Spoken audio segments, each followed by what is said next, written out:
I started to turn white, and my partner looked over at me. He's like, do we need to go? I'm like, yes. So he brings me home, and I'm like, maybe let's go lie down for a minute. And so I go to lie down, and 2 minutes later, I come out bawling. And all of a sudden, it was this uncontrollable 20 minutes of weeping, uncontrollably, unconsolably. And I realized that for me, the Holocaust had been very clinical. These are the stories, these are the details. I need to remember them. They're really important. But it was internalizing it for the first time, oddly, at the age of, 27, 28, that it finally just hit me like a ton of bricks. And it was the first time I really, truly mourned for the lost. If you heard what I heard, this podcast shares the powerful stories of Holocaust survivors told by their grandchildren, the last generation to ever hear Holocaust survivor stories firsthand. So join me as we listen, learn, and remember. Together, we can make sure the world will never forget so that it never happens again. Today, I'm honored to be here with Jeffrey and Jason Gad, brothers of If You Heard What I Heard interviewee Josh Gad, who shared the story of their grandfather, Joseph Greenblatt, with us. Jeffrey, Jason, and Josh were all raised with a close relationship to Evelyn and Joseph, their Holocaust survivor grandparents. We'll dive deeper into their stories and the important takeaways for all of us for today. Thank you for being here, Jeffrey and Jason. Sure. Our pleasure. Thanks for having us. And thanks for everything you're doing to bring all these stories to light. We really appreciate it. Thank you. Well, it's an honor to be here with you, and truly was such an honor to work with Josh to share your grandfather's story. I was really happy that he trusted us with sharing the story, and he's been such an amazing part of our organization since. So when I reached out to Josh to share your family story, it was an immediate yes. And from my first meeting with him, it was obvious how much your grandparents meant to your family and how inspiring they were. Can you share a little bit more about that and your relationship with your grandparents? And, Josh referred to them in his interview that they were his heroes. So I'd love to hear a little bit more from you about that. We have a different experience with my grandparents than Josh did, only because Jason and I were born in New York, and they lived within walking distance of our house. So we would walk over to their place, very frequently. And it was really neat growing up with them and seeing it from a different perspective. Listening to Josh's video, it was really interesting for me because it gave a different perspective on how young he was versus how old we were when my grandparents were comfortable talking about their experience. We were not at that age when they would share information, at least not that I recall. But we did have questions, the two principal questions that I had growing up with my grandparents. What was why was there a tattoo? And the other thing was my grandfather had a finger that was perpetually in this motion. And it couldn't, it just, he couldn't, it was permanently bent. And so, he would tell us different stories about why it was like that, but it was never the actual story. It was just him trying to make light of what the situation was. But we really didn't observe the Holocaust in the times that we were living in New York. Now, I was just before turning 8 when we moved to Florida. Jason's a year and a half older, so he was 10. But I don't remember really getting into those stories with my grandparents and even knowing what the circumstances were until I was older. I don't remember it being while we were living in New York. But, Jason, you may have a different recollection. I do. And I've been asked this a few times in my life. Like, what was the first time you remember, learning? It was so omnipresent. It was our grandparents. It was the few surviving cousins, the few surviving siblings. Jeff, you wouldn't remember, but when we were in Hank, Hebrew Academy in African County in New York, our kindergarten teachers, well, apparently one or two of them were survivors. Tattoos were kind of omnipresent. And so the connection to the Holocaust was always there. what the Holocaust was at a high level, for me at least, was always there. Yeah. You're absolutely right, Jeff. I forget that compared to Josh, we got really lucky because we did live so close. I remember running away from home once. I got pissed off at my parents. I ran away from home. Where did I go? I rode my bike to my grandparents who were like 5 to 10 minutes away. And so they were always around. And what amazes me is that when I was born in 71, that was 26 years after they were liberated. 26 years after liberation, they were having their first grandchild, which blows my mind. A, that they were having a grandchild. Right. B, that that life could be so normalized after the horrors of what they saw, endured, and somehow managed to survive. Yeah, 100%. It's such a blessing. I used to say that, like, with my grandparents, they used to, like, they lived in the 1950s house that my mom grew up in. And so I would, like, spend a lot of time there. And my mom's old room was, like, the room that I would use and had toys and whatever. And they would just, like, stand at the door and just watch me play for hours. And because it's a miracle. The fact that they had a grandchild was a miracle. So I'm sure, Jason, when you came along, it was a miracle for them. It was more of a blessing when I came around. No. Jason was a nightmare. No. I was by far my grandmother's favorite. She would, like, basically admit it. She just, because I was the first. Right. And she would dote on me. There wasn't anything that she wouldn't do for me. And we just had the most incredible connection, the most incredible, like, love for each other. And like every time I think about her, I get choked up because she was my favorite person on the planet. Like, she was just she was great. She really what was. would Josh say to all of this if he were in this conversation? That obviously he was the favorite, but he'd be wrong. You're both wrong. Yeah. Brotherly love at its finest. Yeah. I think that in a lot of ways, my grandmother, Nana, was more reticent to share the stories at least with me, growing up. I mean, again, it's 6 and 7, it's different. I don't remember when I knew that they had experienced what they had experienced, but I don't recall that knowledge when I was living in New York quite as clearly as Jason does.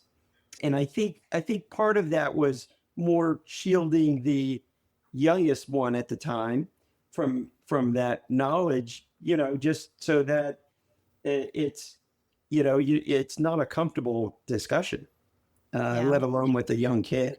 Clear, I wasn't given details. I was 10 when we left New York, but as I got older, they would always visit every February. They were here for the month of February. I would spend a lot of time with them, and they were visiting South Florida. And so I'm the only one that lived in South Florida. Jeff moved away around 2000. It was right before 9/11. And so, and my grandparents wound up moving down here and living right next door to my parents. Yeah. So I would actually go over on a Friday night, do Shabbos dinner with them, hang out. My grandmother would chat with them, talk about work, tell them what I accomplished that week, and talk about their week and what they did. And they would just get so much nachas out of, like, hearing about all of us and how Josh is doing at school and how Jeff is doing at work. And I would wind up having to very reluctantly watch wrestling with my grandfather, who loved watching wrestling, WWE wrestling on Friday night. My grandmother would go to bed, and then sometimes I would go to shul with him the next morning, or convince him to let me sleep in. And but so I got a lot of alone time, probably the most alone time with both of them.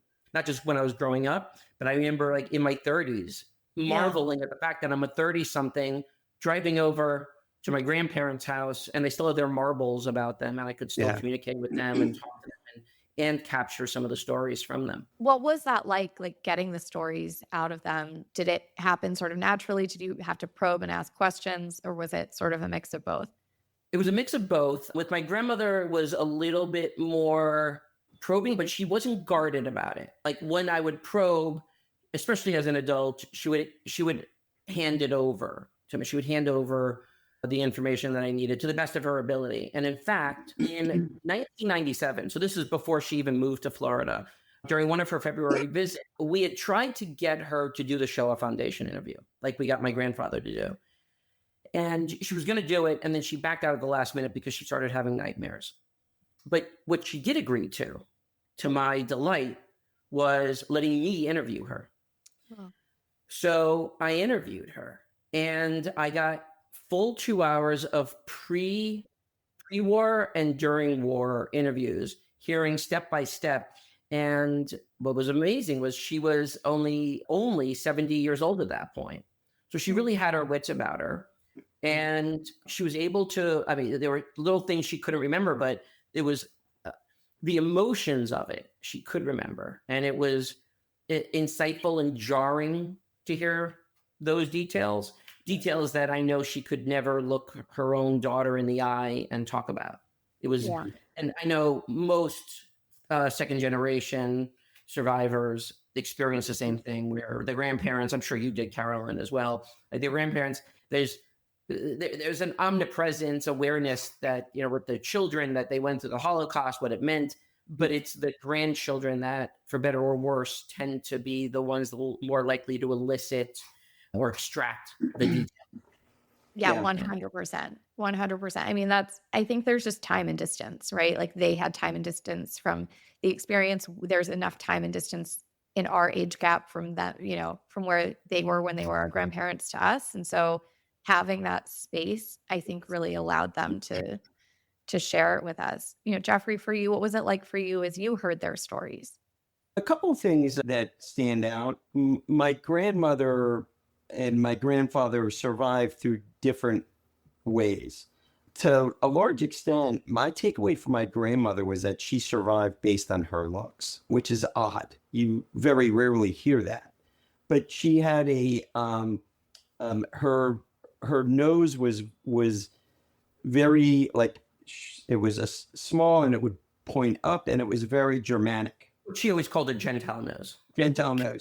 And she attributes she had similar features and attributes that to, in some ways, helping her survive. There wasn't that there wasn't the cruelty there. It was just that it didn't stand out for her as much based on that. And, you know, look, there's luck and you have other things that factor into it. With my grandfather, it was more smarts in terms of him really trying to seize the moment and find the opportunity, always, you know, searching for the next way that he'll stay alive. The details that I got, you know, the most extensive discussion I had with them, and in particular with my grandfather, was when I was at NYU for my tax master's. I would go over to visit them while they were still in New York at the time. And so I came by one Sunday afternoon, and my grandfather was going through his reparations paperwork. And so he asked me to help transcribe all of the information, and it lasted for hours. It was a very long, and I'm, you know, writing down the information because you have to describe all of your experiences. And so he gave it to me. This is where I was from this time frame to this time frame. Here I was from this time frame to this time frame. And in between, he would share different stories, and each one was more incredible than the last. But that was a really interesting process to go through and you know, and see where he was at all of those different time frames. And we never did it for my grandmother. I don't know whether she just did it on her own, or, you know, how that, maybe my mom helped with that. But my grandfather's took the better part of that Sunday, just walking through everything. And it was really an interesting process. Was it, I would imagine, hard for you too to hear that he went through all of that? I mean, like, I always struggled with that, hearing that from my grandparents. Yeah. There was so much that they said that I was like, oh, I can't believe he went through that. It was, but it was strange also, because he was not, he really was not emotional at all during the whole process. It was very just, give me the, here are the details. And he's just telling a story. But the craziest part of that entire experience, and to this day, I think I was in such shock that I never asked him what, like, I just never got to the point of the question. But he had gone through everything. Okay, he had gone, I mean, everything down to arriving at Auschwitz, seeing Mengele, and the different experiences that he had in all these concentration camps. And it's very direct, very boom, boom, boom. And then after the war, he starts talking about what happened after the war. And I don't think it was really germane for what we were doing, but it was still like informational. But it gets to a point where he talks about the Cossacks. And it was at that moment that I saw the first raw emotion, because he starts pointing his finger at me and he goes, "Those fucking Cossacks." And I'm like, what just happened? Like, you just gave me everything that happened during the Holocaust. And it was all like just boom, boom, boom. And then the rawest emotion, whatever those fucking Cossacks did had to be awful. But I was so stunned that I didn't even know how to even ask him about it. I was like, maybe it's best that I don't know what horrors they had in store for him, because it was just so shocking to see that, to get through hours of that discussion. And then, yeah. I used to take my grandfather out. As he got older, his mind started to go a little bit. I don't think we ever established if it was dementia or not, but it would start to go. It was Alzheimer's, I think he was diagnosed with. But in the early stages of it, I would still take him out every Saturday. I would stay over. After my grandmother passed, I would take him out and we would have brunch on Saturday. And he would start to tell me the same story again and again each week. And then he would start to rail against his father. Mm-hmm. Oh, wow. He was really angry at his father because they, in the 1920s, they had the opportunity to move to the States. Right. Because his mother's, all of his mom's siblings were there, all of his aunts and an uncle. So 4 aunts, I believe, and an uncle were all in the States. So they could have been sponsored easily and brought over there. But his father, as Josh mentioned in the podcast, he was very religious and refused to leave. Interestingly, I did some research to figure out, how do I get him out of this rut? And I found an interesting tactic that shockingly worked. It involved writing a letter to his father. So he sat on the computer. No, I never knew that. So we wrote out the letter telling him, dear Papa, and he dictated the letter. And then we went to the backyard with a tin. He printed it out, went to the backyard, printed it out, and put the letter in a tin and had a ceremonial burning. Wow. And that one act, when you would think he wouldn't remember very much from happening, it is sort of cauterized some of that. Now, he would bring it up periodically, but it wasn't as intense as it had been, which was it was comforting to me that at least I could take away some of that sting, some of that pain, because I know he loved and adored his parents. Yeah. But he was living with this anger that was building and building. And speaking of his anger, interestingly, his anger was much less at the Germans. His anger was really towards the Poles. Yes. Wow. Very much so. His own people turning their backs on. It was always bad. Like he said, if you were a Jew and you went out on Christmas, you were a dead man in the street. Right. They would murder you. Wow. But if you kind of stayed in your own Jewish quarter, you were kind of okay. You were generally safe until the war started. And then all this latent hatred towards Jews.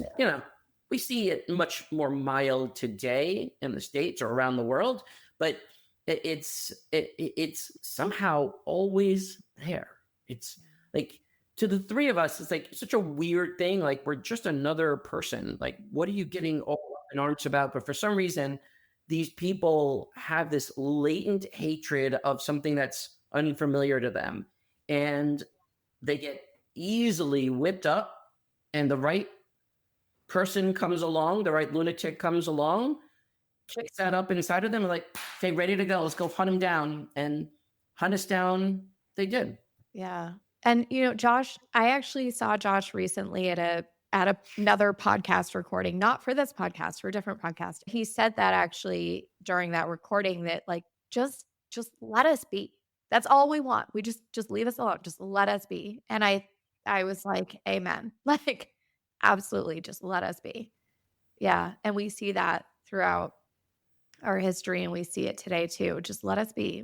We're peaceful people. We just want to be free to live our lives and do our thing, and that's it.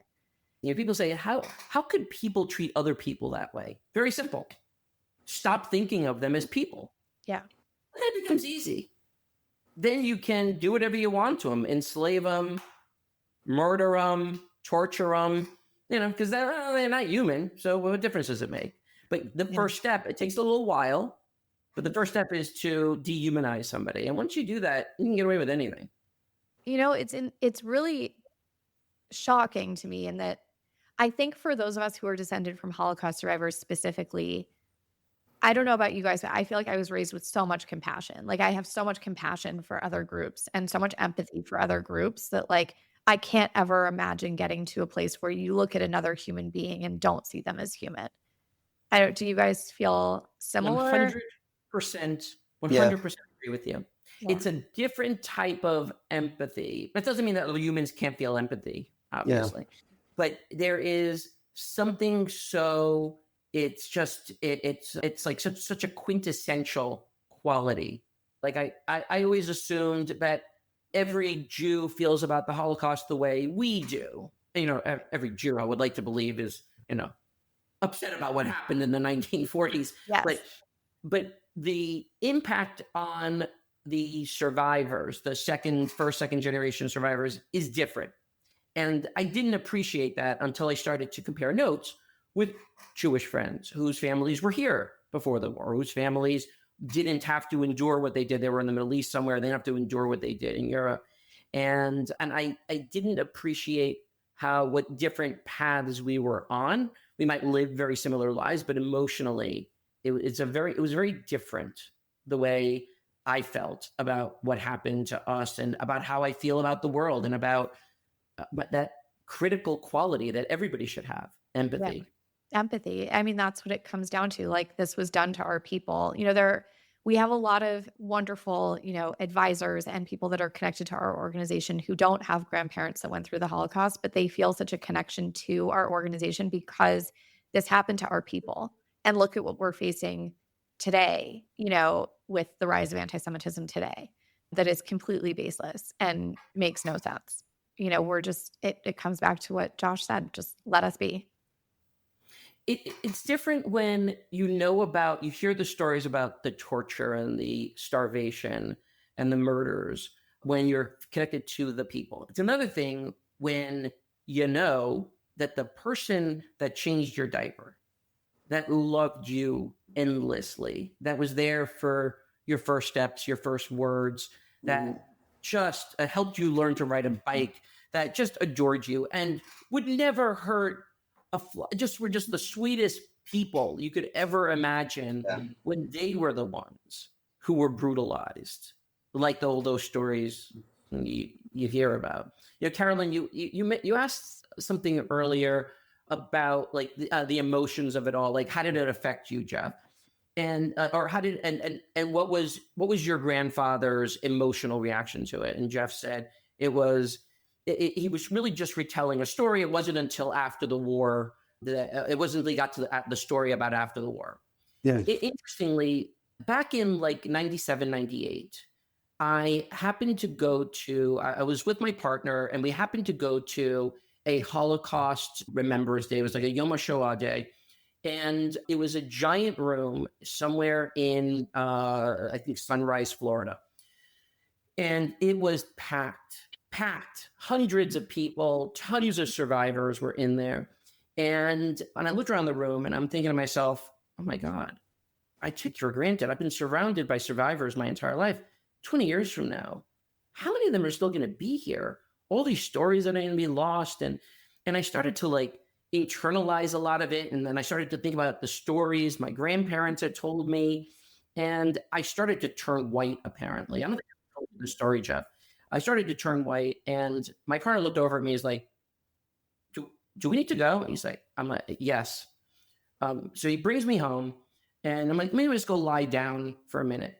And so I go to lie down, and 2 minutes later, I come out bawling. And I'm not a good crier. Like I like to cry, but I don't cry very often. And all of a sudden, it was this uncontrollable 20 minutes of weeping, uncontrollably, unconsolably. It was, and I realized that for me, the Holocaust had been very clinical. These are the stories, these are the details. I need to remember them. They're really important.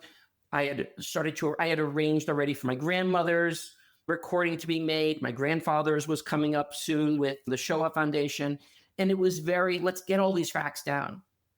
But it was internalizing it for the first time, oddly, at the age of, 27, 28, that it finally just hit me like a ton of bricks. And it was the first time I really, truly mourned for the loss of not just family, but culture, everything that was lost by our people. And it was so devastating to me, cathartic, but still devastating to me. And so that was the first time I really felt the emotion of it all. I felt the anger or the rage before that, but just the sadness, the pure, unadulterated sadness is what I was left with from that experience. And it was cathartic, but it was very painful to go through. Yeah. Yeah. Jeffrey, have you had an experience like that? You spoke about, the experience of helping your grandfather with the reparation paperwork, but has there been any other moment for you where you've internalized their story to the point that, you really had that moment of mourning or even, I'll flip it, even of pride, right? Like, I think there's something to be said for that too. Yeah, it affects us all differently. It's just sadness to see that they experienced and lost members of their family that were as close to them as we were to our grandparents. You never get past that as survivors, and that goes down. You can't, that emotion's always there. I think that in some ways there are innate things that they left with us. For me, I'm sort of known in the family as the prepper. I'm prepared for things. If I was the first one in the family, telling everyone get masks and load up on food before COVID hit. And of course, none of my brothers took me up on that. They thought I was off of the. We still do. But yeah. But, those things are what was passed down to me. No matter how bad of a day I'm having or what issue it is that I'm dealing with, whether it's a complicated issue at work or whatever it is, it pales in comparison to the best day that my grandparents had over that 5-year, 6-year period. Their ability to survive that, I think, says a lot about our ability to just deal with anything, any challenge that's thrown our way. It doesn't make it easier, but it does give you a different perspective. And I think, that's a legacy that they've passed down, and that I think will remain, ingrained in us. There is that survival, component that you just feel, having it's in our DNA to a large extent.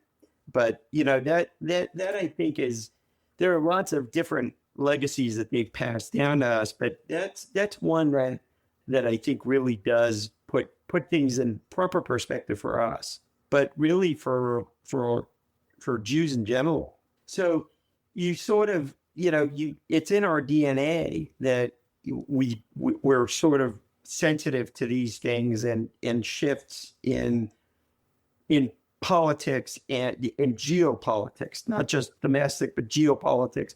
And we have an awareness, I think, that comes from, not just the survivors of the Holocaust, but really from millennia of just dealing with stuff. Yeah. I posted something on social media a while ago and I was thinking about it yesterday. So I have to plug this for a second. So we have a concert coming up with Monticello in New York, March 18th. It's called A Night of Resilience. And it's called A Night of Resilience because, like, look how far we've come. Like, we should be so proud to be Jewish and celebrate that because of all of this. And so this, like, social media post that I put up a while ago was like, they were chanting in the streets calling for the annihilation of the Jews. When was it? And it lists like the thousands of years of, persecution that we've gone through. But the thing is that, like, I can't tell you the name of one person who, survived the story of Hanukkah or like survived the story of Purim, right? Like, but I can tell you the names now of 4 people, or 2 that I grew up with, 2 that you grew up with, who survived the Holocaust. And I think it's really important that we're doing this. And I think, Jeffrey, you're absolutely right. Like, the lessons and the legacy that they passed down to us around resilience and around, having perspective on life and being proud to be Jewish. I think they gave us a lot of positives in addition to, like, the Jewish guilt and the, all the other stuff that comes along. Right. So with that, what was your reaction when you watched Josh's interview? I mean, I think he did an amazing job. We filmed his interview during COVID. So, as best you can film when you're filming remotely, but how did he do? Did he get all the details, spot on? Were there things that you remember differently that for the record, I know I could have done a better job, but but he's my younger brother. So you have to, cut him some slack, right? Because, he's younger, not as mature as me. So I was tolerant of the way he retold the story. Got it. Yes. I'm sure he'll appreciate hearing that. I thought he did a great job. I was really proud of him because I could tell he was like where he was struggling to remember certain things. He was referencing certain materials. So I was really glad that he was able to call up that information.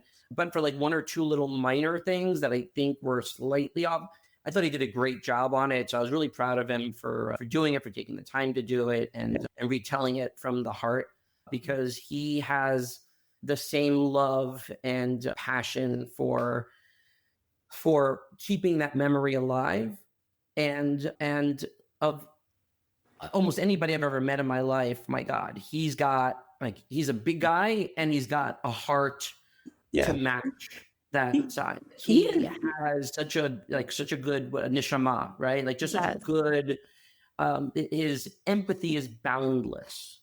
Speaking of empathy, and he feels for people that are suffering, and quadruple that for people that are connected to us, that we know, that cared for us and loved us so much. Yeah. I actually thought it was riveting. His recollection of details is very impressive to me, because I don't remember the specific details, at least not as quickly. And so when he goes through a lot of these stories, it sparks that recollection, that memory, and it's like, oh yeah, that's interesting. But even without that experience, just hearing how he tells that stories is really fascinating. There's no part of it that was not interesting. But I think my grandparents, there is an age difference between us, and even though Josh was much younger when they were willing to share that information, I think it's because they had become more comfortable sharing it with Jason and I at later ages, and they knew that they wouldn't be around forever, and so they wanted him to really hear that firsthand. And so it was different from that standpoint, where And which is all the more impressive that Josh remembers a lot of these details because he was younger when he first started to hear these stories and get more of that information firsthand. I'm sure it left an indelible mark certainly on him. Yeah, it's, every person that I've talked to that has watched his interview, you he does such a good job of transporting you there. You feel like you are there with your grandfather in Auschwitz seeing, you know, humans that looked like zebras. Like you just feel it. I mean, the way he told the story was with such dedication and heart and passion that you just can't help but feel it. And that is what I want for all of these stories because of the fact that our grandparents are no longer here to share it. We have to be able to elicit that emotion of like, I want you to care so deeply that this happened to this person. And he nailed it. It's a heavy burden we all share, right? Yeah. Yeah, it really is we're the last generation to ever hear these stories firsthand. So yeah. So, Jason, a lot of people don't know this, but you really helped with the process of Josh's interview. You gathered all of the photos that we used throughout the story. And the photos are such a big part of every interview because they really bring the story to life in a different way. What was it like for you? Because your parents were here in LA, you were in Florida. And so it was really like on you to gather all of those photos. So what was that like for you? Kind of going down memory lane a little bit. It was something that I had wanted to do for years and wasn't quite sure. I'm very process oriented. And so I was panicked with, okay, if I'm going to do this, I want to do it in a way that isn't just for the purposes of this one event, but I want to actually centralize everything. So it gave me the excuse to start drawing everything together. So I actually created a family only Google Drive location where everything became centralized. I created a Google Doc for my grandmother, my grandfather. I digitized the recordings, my grandmother's recording that I did with her in 1997. Identified the location in the Shoah Foundation where my grandfather's was, centralized everything so it was all really accessible. And once a year, I send out a reminder to the entire family, reminding everybody where it's located, because that can very easily be forgotten and lost. Speaking of which, I owe that to the family this year. So I'm glad you just reminded me to take care of that, because I want to make sure that it's there so that Jeff's kids, Josh's kids, will have that to pass on to their children one day. So these stories are not forgotten. So Thank you. So it was a labor of love and of panic, because something I've been wanting to do. And this gave me the excuse to take care of it. And my mom was instrumental in helping me gather the information. I didn't do it on my own. She was fantastic. I just helped consolidate it digitally, make sure it was all very easily accessible, searchable, and available to the entire family. Well, it certainly made a huge difference, I think, in Josh's interview. It really helped bring the story to life in a very different way. So I can't thank you enough for your time and support in doing all of that. And Jeffrey, for your kids, have your kids or Josh's kids like taken an interest in wanting to learn the stories and like delve into this Google Drive? They have taken an interest, and it's come up, growing up for them and taking classes and learning more about having to read books and learning more about what they experienced and knowing what impact that had on them, on their just knowing what impact it had on their grandparents. So yeah, they have really, there's a curiosity, but there's also, it's painful. It's hard to really sit and listen to these stories.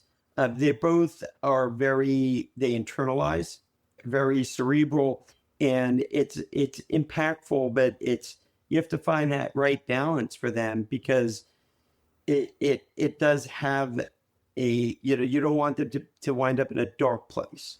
So that's always been the balancing act. But I think at this point in their lives, they are more interested in learning more about it. But it saddens them because they really don't remember my grandmother, but they both remember my grandfather.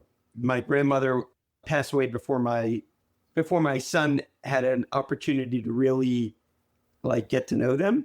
And my daughter remembers my grandmother, but it's very fleeting for her. You know, she was maybe 5 when she passed away, maybe a little bit older, but it was my grandfather. You know, they were very close with him, and you know, it putting that face with the stories is hard. It's Yeah. difficult for them. I think in some ways it's sort of like my grandmother not wanting to expose me to those stories when I was younger, and you know, kind of seeing that develop with my kids and trying to find that right balance. You know, truth is important, but it's got to be measured and how you internalize it. Do you think it's a matter of like they'll ask you questions? Do you think they'll, go to their uncles to ask questions as well? Because sometimes it's easier to have, or you get a different perspective when you go outside of, you're talking to your parents or your grandparents and get, you have uncles that you can talk to. Maybe I don't really know that Jason, have the kids ever reached out to you to talk to them about? A few years ago, I was curious to know how much they knew. And so I quizzed Jeff's eldest, Sydney, Yeah. and it was probably like 8 or 9 years ago. And to my relief, there was quite a bit that she was aware of. It helped that she went to Hillel for many years. And so she was not only aware of the events of the war, but she also more generally of the Holocaust, but she also knew more than I expected her to know about Nana and Papa's experience. There's still a lot more details I'd love for them to be aware of. That's why I'd love for them to watch the videos every few years to keep the details familiar and alive, because eventually we won't be here. And I think it's important for us to remember what they had to endure so that we could be on a podcast together today. Yeah. 80 years later. Jeffrey, for you, raising the next generation, 4Gs is what we call them, fourth generation Holocaust survivors. What's going to be important for you for them to know, because they won't have had the experiences that we had growing up with these people for as many years of our lives as we have them. I think awareness, vigilant, just be on top of things and be prepared. It comes down to the survival instinct. I think that's always important. We don't have that same experience with antisemitism. It's there, it's all around us, but it's not direct, at least not in our worlds. But it doesn't mean that it's not out there. And having the awareness and just being vigilant and being prepared, I think is that's something that I think they have really appreciated growing up, and I think that will stay with them long after I'm not here. That they have that understanding, and how quickly things can change. We become complacent, but you have to be vigilant. You have to be aware.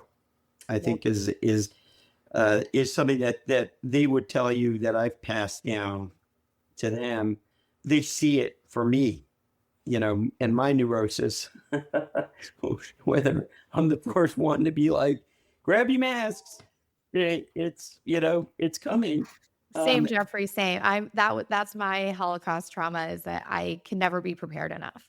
Yeah.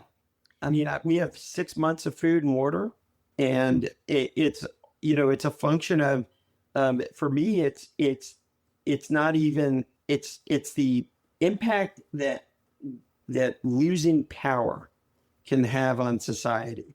That's always been like at the forefront of my planning, because it doesn't take much to destabilize. And if there's no power, for whatever the cause is, for an extended period of time, whether it's a hurricane that knocks everything out, or whether it's, something else that takes out the power grid, that to me is where you lose the elements of society and things just, it just, every person's really out on their own. So would I have that instinct were it not for what my grandparents went through? I don't know. Maybe I would, maybe I wouldn't. But it does put things in a different perspective for me. And when I see different things happening again, geopolitical or domestically, it raises hair on the back of my neck. And I'm like, okay, well, what do we do to prepare for something like that? So first of all, you should be shaving the hairs on the back of your neck. Yeah, I should. That's true. Yeah. But that does remind me of something. So there's and I'm sure, I suspect, Carolyn, you experience this as well. There's hints of like survivor's guilt, right? Like certainly our grandparents had it. I'm sure our parents have it. And then we each in our own way probably. And so I've got it. I've analyzed this in myself over the years, and it cuts both ways, thankfully. So there's the survivor's guilt of, my God, I have it so good. I have got a comfortable bed. I might panic about things that are going on in the world, but I have a comfortable bed to sleep in. I have food in the fridge. I've got Uber Eats on my cellular phone. I mean, it's kind of a crazy world. And so, but I'm able to appreciate all of these things so much more, I think, than the average person can, because I understand what it means just 2 generations ago to be stripped of everything, to have little and have that little bit removed from you. Yeah. You had a potato every night of the week, and you go from having a potato every night of the week to having no potatoes, to having bread with sawdust in it, if you're lucky, maybe a soup with a little bit of potato skin floating around in there. And so remembering the stories, remembering my grandmother tell me about how the population of the camp would grow. And so every 10th person had to be executed, just a Tuesday. And so they would line them up, and people are shuffling and uneasy, and you're on your knees, and 1, 2, 3, 4, 5, 6, 7, 8, 10, boom. 8, 9, 10, boom. Tuesday in a concentration camp.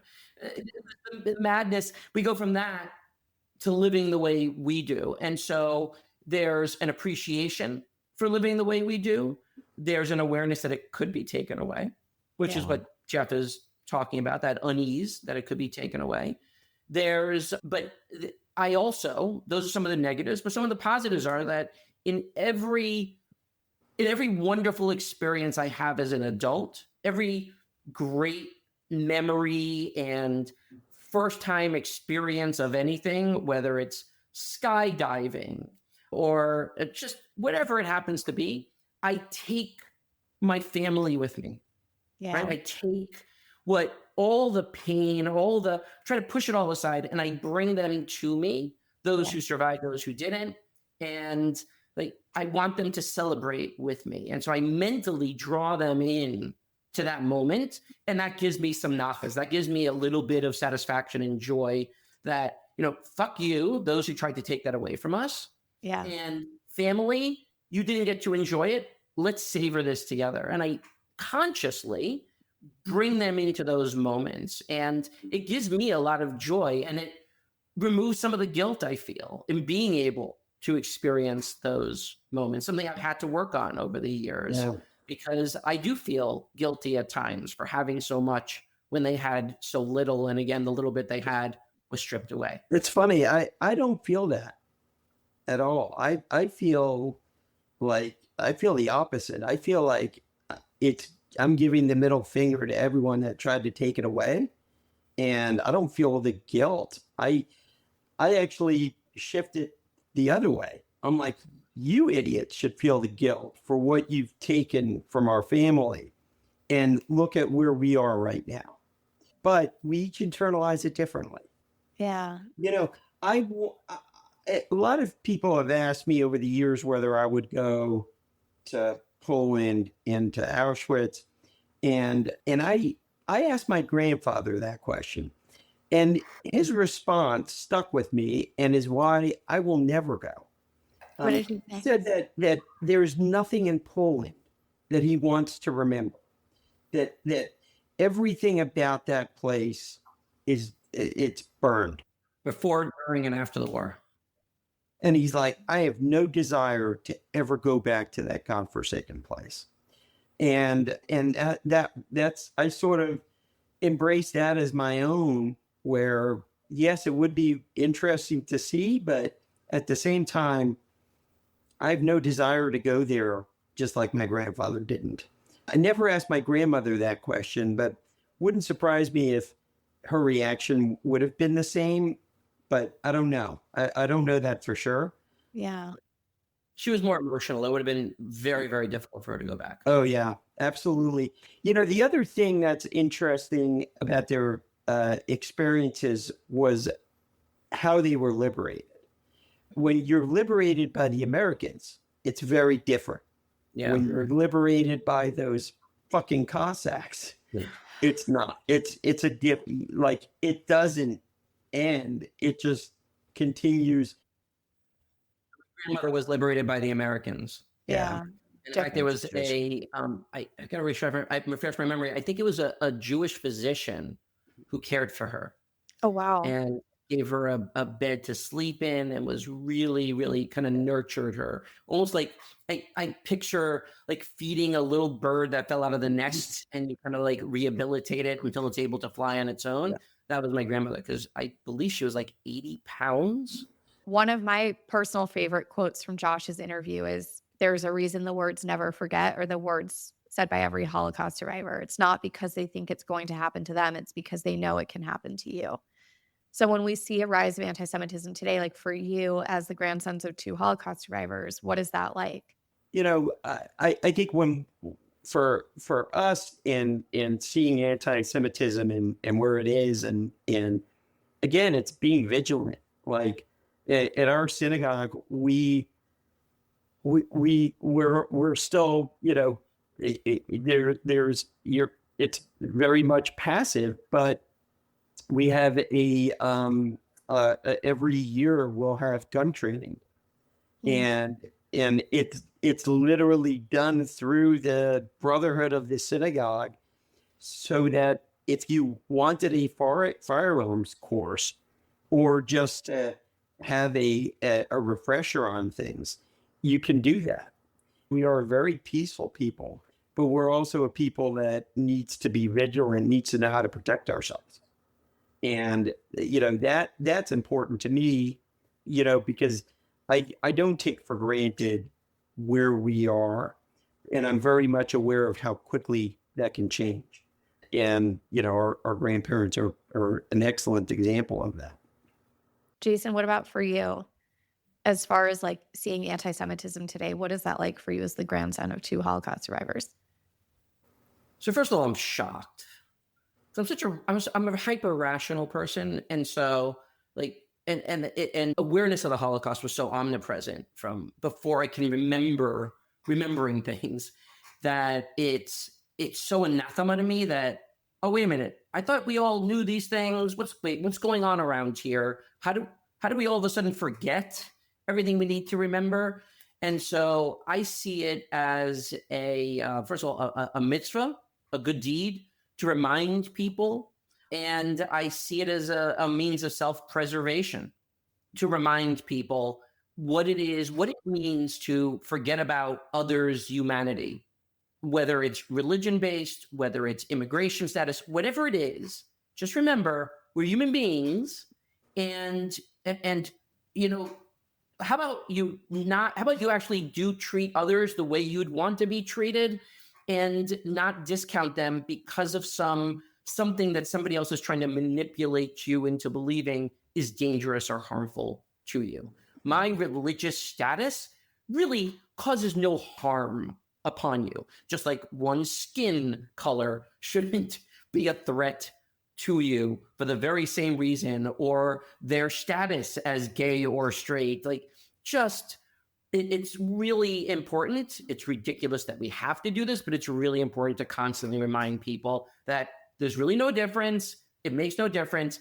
And there's things that you can learn from those types of unique experiences somebody is brought up with. And so what I try to bring not only my family's experiences into my own life and how I choose to live it, but I also try to share those experiences with people, Jewish and non-Jewish, so that they understand what just 2 generations ago had to be endured because of something as idiotic as religion. Like, I'm still confused. Like, what the hell is the problem here? Yeah. Why do they keep demonizing us? Like, are you really threatened by, look at the 3 of us. What are you threatened by? Yeah. Sure. It's so true. I keep coming back to what Josh said, just let us be. Just let us be. Like, we're not causing harm to anybody. Just let us be. We just want to, go celebrate Hanukkah and Passover and all of our holidays, and that's it.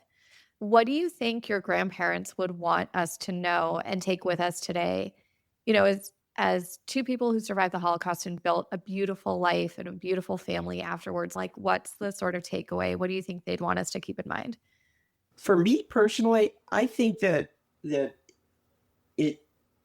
their trauma doesn't define them as who they are. My grandfather, we only discovered very late in life that his birthday was not actually his birthday. It was the day he was liberated. We all thought that was his actual birthday. And his rebirth after that experience, like for him, a part of him died during the Holocaust and was reborn on the date that we thought was his actual birthday. But it was in fact his liberation day. And I think that they want to be remembered as for having survived and the strength to survive and the mental fortitude, but they also want to be remembered for so many other things beyond that. They were genuinely funny. My grandfather especially was a supremely funny person. And we get a lot of that from him. And I think that's where they want to be remembered, not defined by the tragedy, but what they accomplished after being reborn. And I think that more than anything would have been important for them. That type of legacy. Jason, you may have a different perspective on that. Actually, well stated, Jeff. And I don't often say that Yeah, about no. something Jeff says. Congratulations, Jeff. We have it recorded. It's recorded now for all time. I take it back. So I don't have so I agree wholeheartedly with what Jeff said. I would add to them specifically, what I loved is how much happiness they got out of their grandkids. They got so much satisfaction.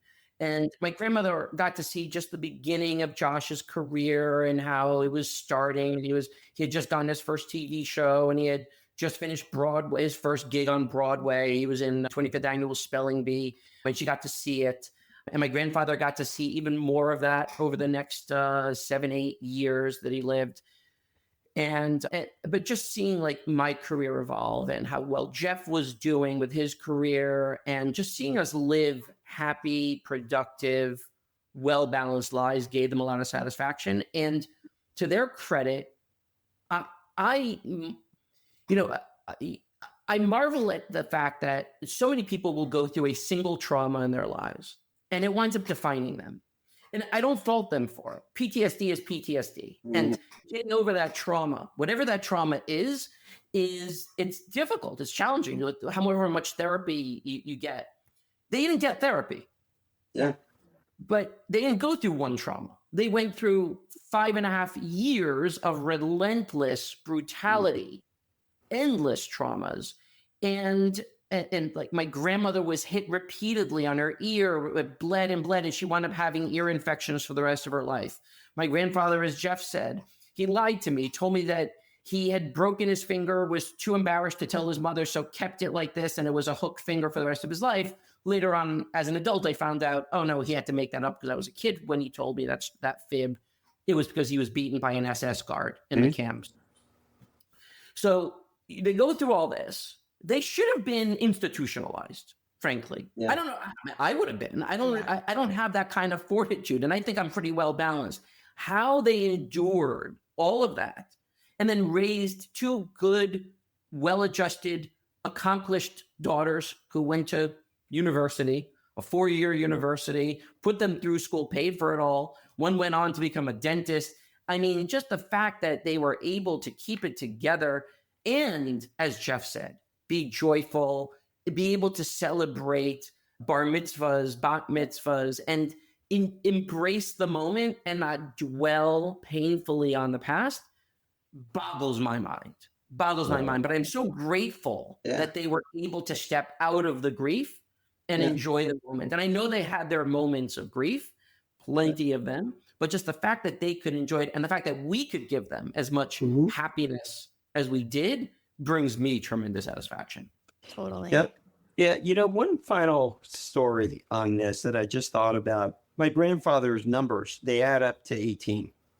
Oh my gosh.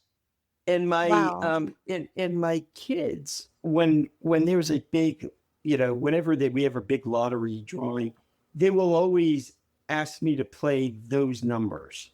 That they remember those numbers. They give it to they tell every time, and they want, that's their way of remembering.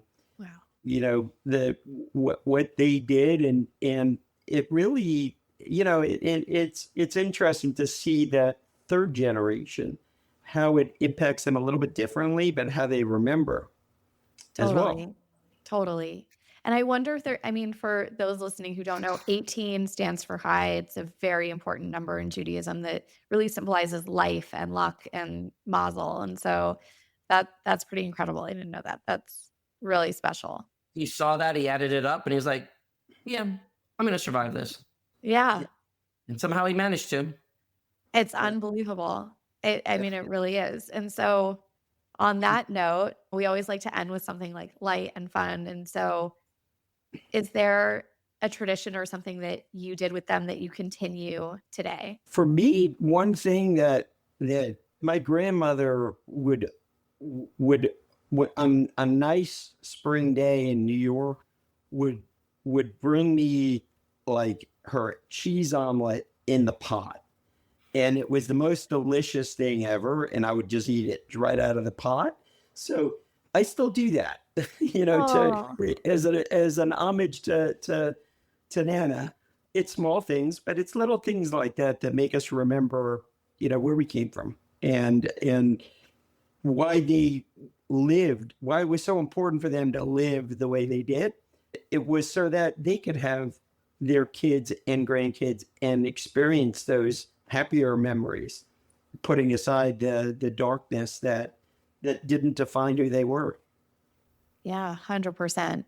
100%. Jason, how about you? Is there anything that you do today because of them, or a tradition that you carry on because of them? It's a good question.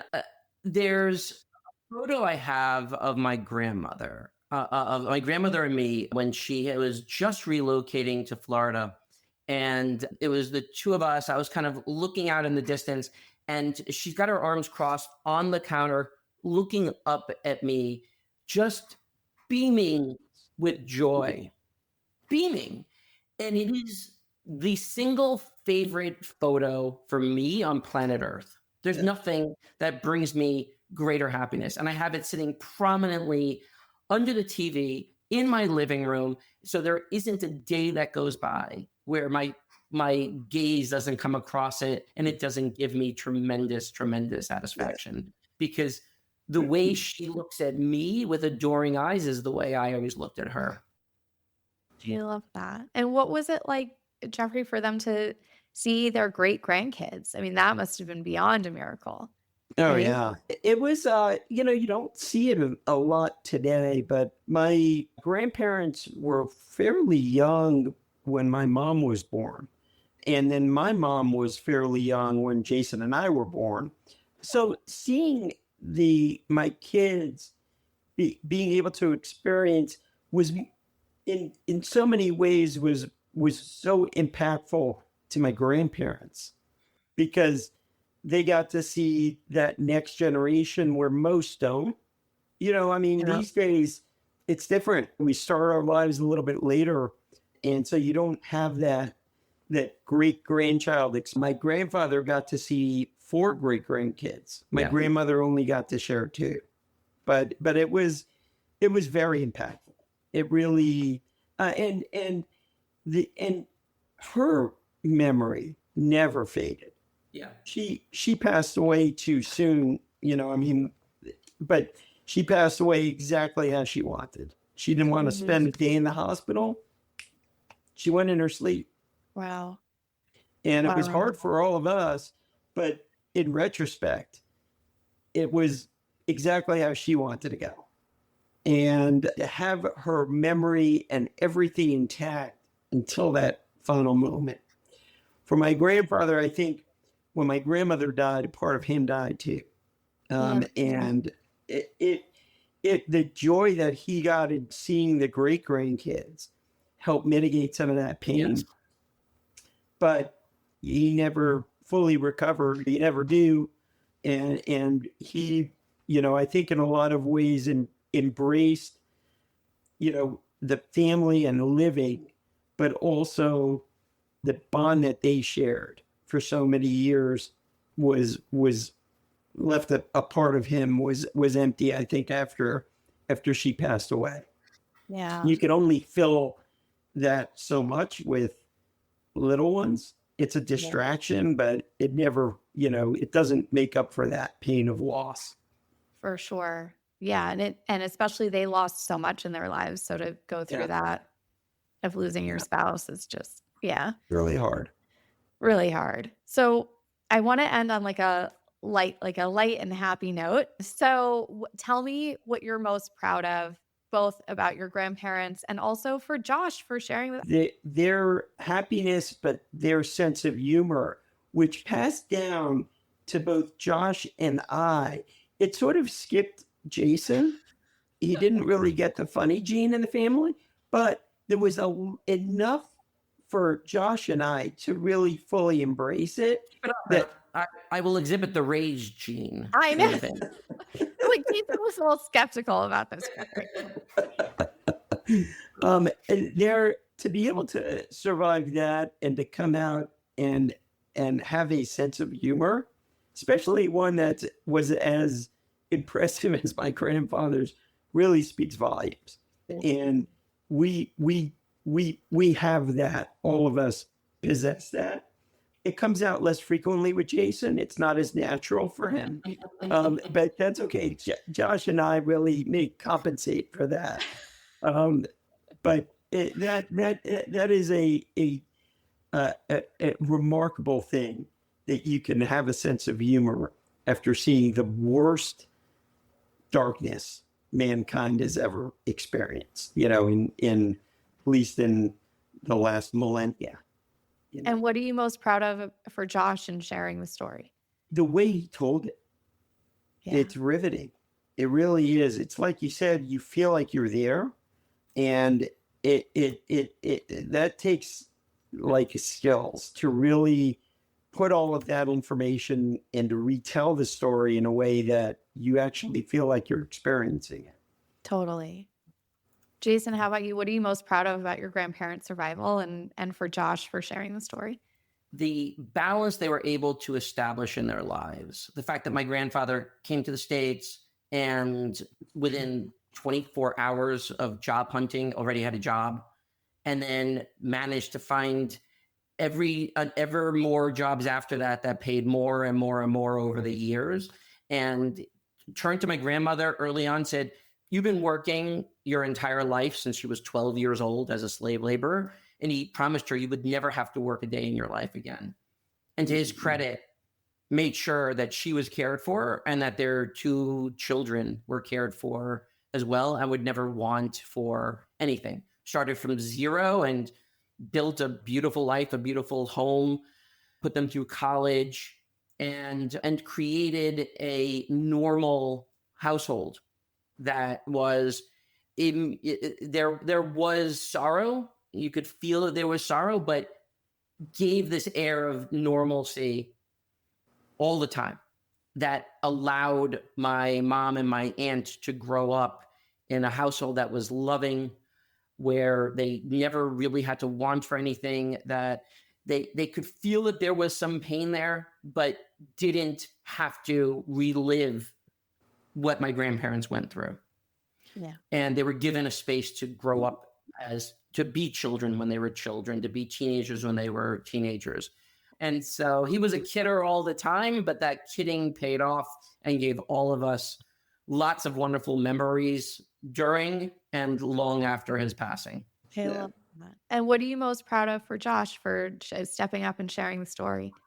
Josh, I marvel. There's so many Jewish celebrities out there that, for personal reasons, self-preservation, want to protect their own careers, are really afraid to stand up to the bullies out there. And I don't blame them. I mean, I don't have a presence online, and I don't want to be bullied. I don't know how to defend myself over there and in that virtual environment. And to Josh's credit, he's like, you know what, to hell with it.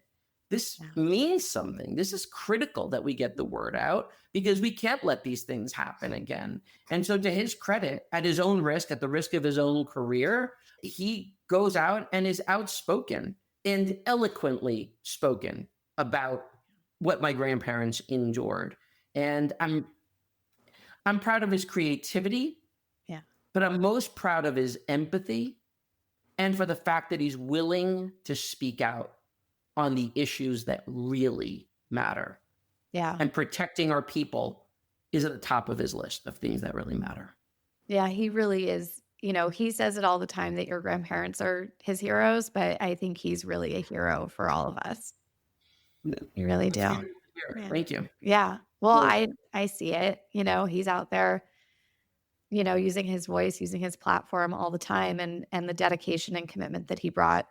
And I would say even, passionate and courage to sharing the story. I really commend all of our interviewees for sharing the story. I think it does take a tremendous amount of courage to share a story that is both only yours to tell and not yours. And he did it just so beautifully. We are very proud of him. Yeah. Really proud of him. The whole family really, we're proud of him. Otherwise, he does so many incredible things. He'll just go to hospitals and just visit children that are sick. Without promotion, without hype, just wants to bring some joy to people. And so it's endless, the number of things that he'll do for our community, for people that are suffering around the world. And so it thankfully, it never ends with him. He has just boundless amounts of love and compassion and empathy for others. And that's where my love for him really lies, and my pride in his accomplishments really lies. He uses these talents, and he uses the fame not to necessarily further enrich himself, but he does it to get the word out about things that really matter on this planet. No, he's incredibly, and he's been such a force behind our work, and does so, as I mentioned, so much for us behind the scenes that people don't see. And it's not for credit, and it's not for recognition. It's just because he has a good neshama, as you said. So a good soul. Yeah. Thank you both for being here with me today. I really appreciate your time, and I appreciate the conversation. Thank you for listening to If You Heard What I Heard. If you'd like to learn more about our work and support our mission to make sure the world never forgets, please visit our website, ifyouheardwhatiheard.com. We will never let these stories be lost. It is the job of our generation to make sure future generations never forget, so that it never happens again.